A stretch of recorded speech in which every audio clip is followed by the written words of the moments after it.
Cemaran etilen dan dietilen glikol pada obat masih menjadi sorotan. Berdasarkan penjelasan pakar toksikologi zat kimia, dua zat ini mengandung racun yang dapat menyebabkan gagal ginjal. Etilen glikol atau propilen glikol dan sebagainya itu sebenarnya bahan kimia kan. Tadi sudah katakan itulah bahan kimia. Jadi bahan kimia pada dasarnya, pada prinsipnya dia memang memiliki sifat bahaya, ya. Dan kemudian sifat bahaya ini adalah bagian dari sifat intrinsiknya dia, tapi juga bahan kimia juga bermanfaat ya bagi kehidupan kita. Jadi tergantung kadar ataupun konsentrasinya atau dosis dalam dunia kedokteran menyebutnya seperti itu. Merujuk pada buku standar obat yang dikeluarkan oleh Badan Resmi Pemerintah atau Farmakop, dua zat cemaran obat sirup belum termasuk di dalamnya. Terkait kasus yang telah merenggut ratusan jiwa, kementerian terkait memasukkan EG dan DEG ke dalam larangan terbatas dan diatur importasinya. Hal ini untuk mencegah terulangnya kejadian gagal ginjal dan untuk melindungi masyarakat. Dalam penyelidikan cemaran EG dan DEG, telah ditetapkan 4 perusahaan farmasi sebagai tersangka, yakni PT Avi Pharma, CV Chemical Samudra, PT Yarindo Pharmatama, dan PT Universal Pharmaceutical Industries.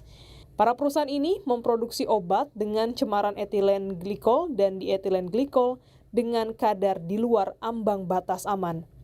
BPOM telah menerbitkan pedoman cara pembuatan obat yang baik untuk diterapkan di industri farmasi. Namun, pada kenyataannya, 25% dari industri farmasi belum menerapkan dengan baik. Kementerian Kesehatan menegaskan ada beberapa produsen yang tidak menerapkan CPOB yang tentunya berdampak buruk pada konsumen. Obat yang memang tidak boleh dipakai karena tadi ya tidak CPOB, yang kedua ada juga kadar yang memang di atas ambang batas. Meski beberapa perusahaan farmasi telah ditetapkan sebagai tersangka, Komunitas Konsumen Indonesia turut melayangkan gugatan kepada BPOM di Pengadilan Tata Usaha Negara karena dinilai melakukan perbuatan melawan hukum dan tidak menjalankan tugas dan fungsinya. Tahapan untuk mensomasi atau mengajukan keberatan. Dan setelah 10 hari ternyata tidak dijawab. Makanya kami langsung mengajukan ke Pengadilan Tata Usaha Negara. Jadi bukan hanya karena kejadian yang telah terjadi, tapi gugatan ini untuk juga kejadian yang akan datang. Terkait izin edar obat, Kementerian Perindustrian menyatakan telah berkomunikasi dengan BPOM dan telah membentuk tim pengawas terkait pendataan surat izin edar dan peredaran obat-obatan di Indonesia.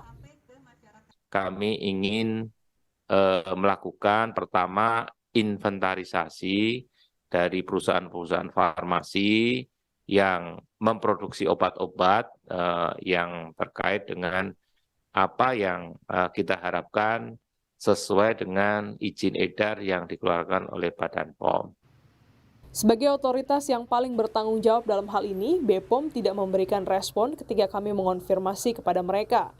BPOM bertugas sebagai pengawas, penguji, serta memberikan rekomendasi terhadap industri farmasi dan Kementerian Perdagangan mengenai post-market. Terkait hal ini, masyarakat yang dirugikan bisa mengajukan gugatan kepada produsen farmasi dan juga BPOM melalui class action. Dan juga dapat melapor ke posko aduan yang dibuat oleh YLBHI. Untuk menggugat itu adalah korban. Dan korban tentu sangat diharapkan untuk berpartisipasi aktif ya. Kami sudah membuka posko bersama dengan beberapa lembaga untuk mengajukan gugatan gitu. Itu lebih kuat tentunya memiliki legal standing menggugat BPOM.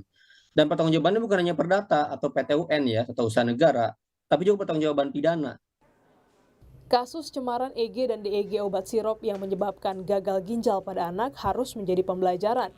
Diperlukan transparansi dan tata ulang regulasi bahan kimia, makanan, dan minuman. Glenis Oktania, Kompas TV, Jakarta.